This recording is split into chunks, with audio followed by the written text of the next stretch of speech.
Game na nakipagkulitan ang investigador ng bayan at 24 oras anchor na si Mike Enriquez kay Riza May Dizon sa The Riza May Show kanina. Si Mike na pagtsatsa pa nga ni Riza. Watch this. Hanggat may anomalya, hanggat may naapi, hindi ko siya titigil sa pag-aksyon. Ang mga abusado at manloloko, hindi niya tatantanan. Palakpakan para kay Tito Mike Enriquez! Opening pa lang, mataas na ang energy ni Riza May Dizon sa pagpasok ng guest niyang si Mike Enriquez sa The Riza May Show. Live ang interview pero si Riza nakipagsabayan sa investigador ng bayan. Tito Mike, ano pong buo niyong pangalan? Buong pangalan ko, Miguel Castro Enriquez. Miguel pala eh. Miguel. Kala ko microphone. Saan po kayo nag-aral? Sa Lasal. Lasal. Sosyal. Hindi.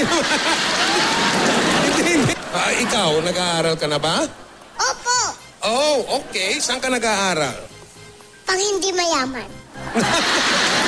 Meron bang eskwela ang pangalan? Hindi. John the Baptist Academy of Manila. Nag-request pa si Riza ng kanta mula kay Mike. I wanna be a billionaire so freaking bad. Buy all of the things I never had. Gusto rin daw subukan ni Riza ang maging reporter tulad ni Mike. Sa puntong ito, alamin na po natin ang lagay po ng presyo ng mga bilihin. Nasa isang pamilyan po, live ang ating kapuso na si Riza May Dizon. Riza, pasok! There's Mike. Nandito ako sa palengke ngayon para alamin ang mga presyo ng bili. Meron dito mga sitaw, ampalaya. Papayag ba naman si Riza na di magcha-cha-cha si Mike? Tito Mike, turuan ka na po kayo mag-cha-cha. Cha-cha. Po. Okay, ito na tayo. Tayo po tayo.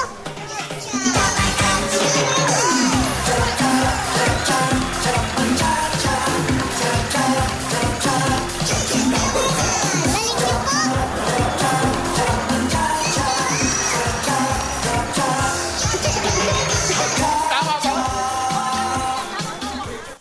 Si Mike naman, na-enjoy daw ng sobra ang pag-guest niya sa show ng Bulilit Dabarkad. Galing ni Riza, ang galing niya mag-interview. Ang galing niyang mag-react sa mga tanong, sa mga sagot. Sa isang word lang sa Riza May Show. Fun. Kasiyahan. Yun